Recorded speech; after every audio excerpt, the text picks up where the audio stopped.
उसे फूलों का अष्ट उस युवराज का ये रावण आवाहन करता है, मैं मिलना चाहता हूं।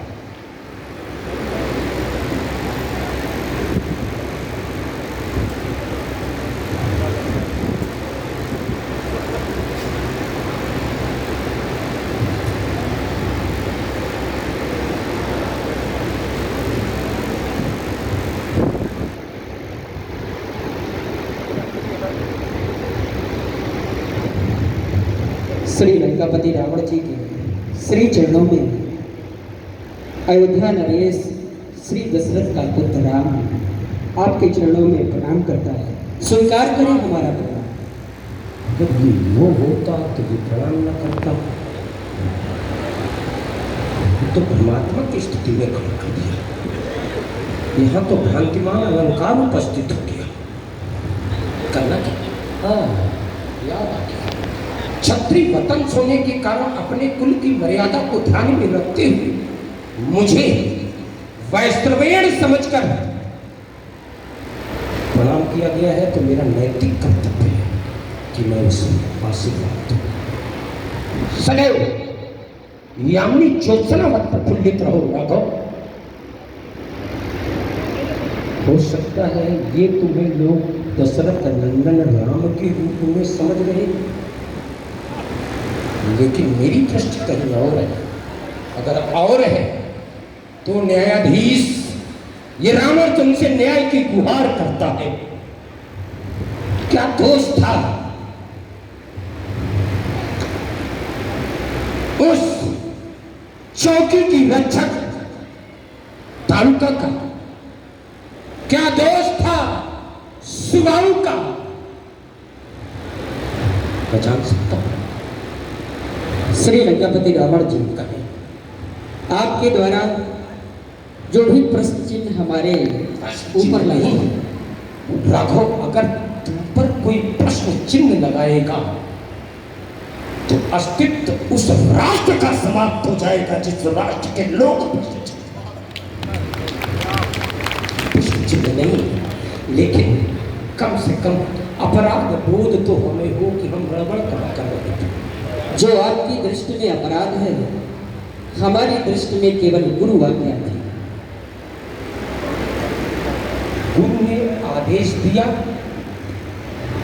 तो क्या न्यायाधीश का ये कर्तव्य नहीं बनता कि दूसरे पक्ष की वार्ता भी सुनी जाए?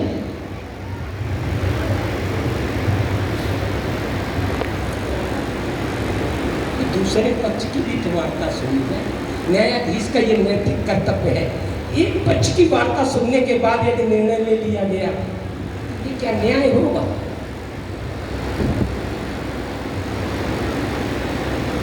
हम साथियों, हमारे अब मैं कहने के लिए विवश हूं कि मेरे मन के भाव तुम्हारे इस मन पर भी लहराते होंगे। कभी तुम्हारे चरण लंकगढ़ आने को अपनाते होंगे। यही तो विशेषता है राम में, जब बैरू राम बड़ाई कराई। कभी तुम्हारे चरण लंकगढ़ आने को अपनाते होंगे। मैं तो सपनों के दर्पण में देखा करता रूप तुम्हारा।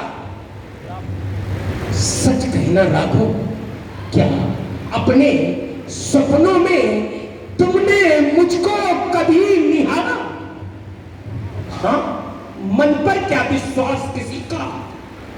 जो भी देता प्यार उसी का।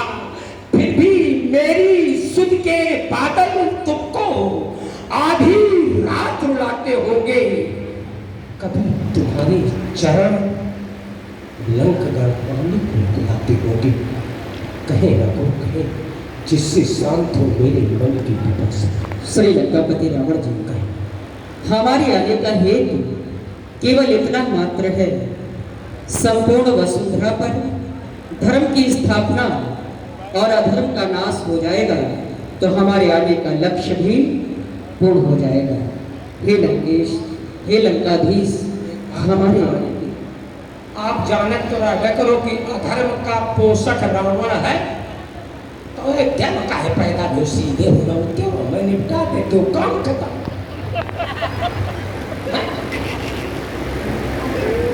इतने जाने का के लोगों के लिए प्रश्न चिन्ह खड़े करने का अवसर दे दिया आपने। ये सब कुछ न कहा तो भविष्य में कुछ कहिए। अगर आप सीधे सीधे, क्योंकि हाथ में खंजर नहीं, आंखों में पानी चाहिए।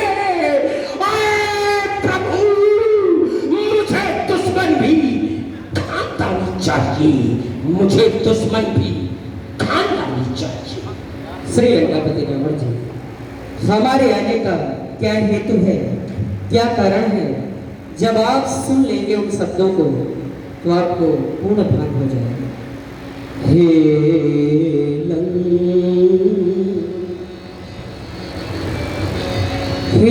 लंकपति तुमने बुलाया, इसका हमको भान है।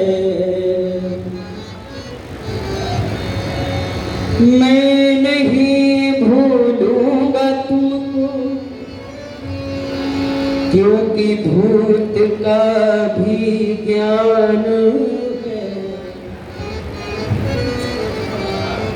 भावना भक्ति की मैं लेके धनुष आ गया, क्रांति के रक्षार्थ रावण मैं मनुज तन पा गया। अब इसलिए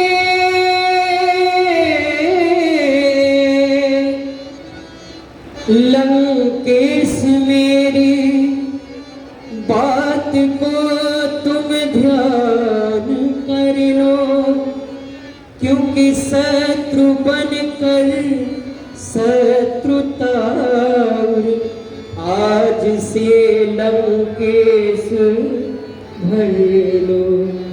लंक में हम को बुलाने की करो तैयारियां, लक्ष्य मेरा बन चुका, सचित करो रण क्यारियां। धनुबाण से सचित मैं होकर सीख लंका आऊंगा, मत करो संकोच रावण धूल सर बरसाऊंगा। हमारे आने का केवल इतना मात्र उद्देश्य जो आपने सुना। साथियों, बड़ा ही हमारे हेतु ही यदि आपका आगमन हुआ है, विप्र संत हित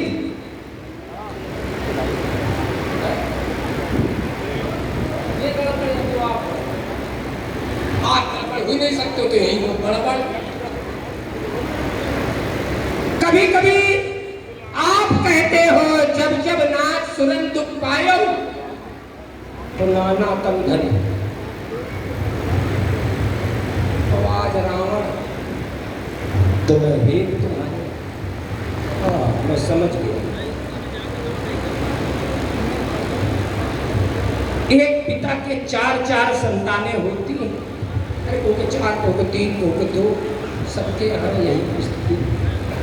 और पिता संतुष्टि के लिए प्रत्येक पुत्र को तो मान लो बहुत है, सम्मम प्री सम्मम उपजाए, तिनमम मनुज मोहि अति भाए, मनुजो मां तुझ तुझ मां सुत धारी। वो नहीं, लेकिन फिर भी मेरे हेत समझने की। पिता के 2, 3, 4 संतानें होती हैं। बड़ी संतान यदि पिता के पास पहुंची और जाकर के प्रश्न किया, पिताश्री आप सबसे अधिक किसे चाहते हो? पिता ने सोचा अगर इसका नाम न लिया तो नाराज हो जाएगा। कल बेटा तुम ही का। क्रम से दूसरा पुत्र पहुंचा और वही प्रश्न दोहराया, पिताश्री आप सबसे अधिक किसे चाहते हो? पिता ने सोचा कौन लिख के देगा, उसको भी कह दिया बेटा तुम ही का। क्रम से तीसरा और चौथा पुत्र वही प्रश्न और पिता का वही लंबा तुला उत्तर। तो जब एक पिता 4 पुत्र को संतुष्ट कर सकता है तो आप तो परम पिता, आप सबको संतुष्ट करना है। आज रावण मिल गया तो रावणों को संतुष्ट कर दिया, मैं एक तुम्हारे जय हो। हे राम तुमने कह दिया, हे राम तुमने कह दिया तो विश्वास मुझको हो गया। जानते हो विश्वास क्यों हो गया? आपका वो चतुर्भुजी रूप होता तो विश्वास न होता, क्योंकि वो तो छलिया रूप है। छलकर प्रभु सुरकारज की इस रूप में हो, दशरथ नंदन राम के रूप में हो। रघुकुल री सदा चली आई, प्राण जाने पर वचन न जाई, इसलिए विश्वास मुझको हो गया। और आया था जिस लक्ष्य से वो लक्ष्य पूरा। प्रेमी भक्त जन एक बार उच्च स्वर में घोष करें, बोलिए जगत गुरु भगवान शंकर की।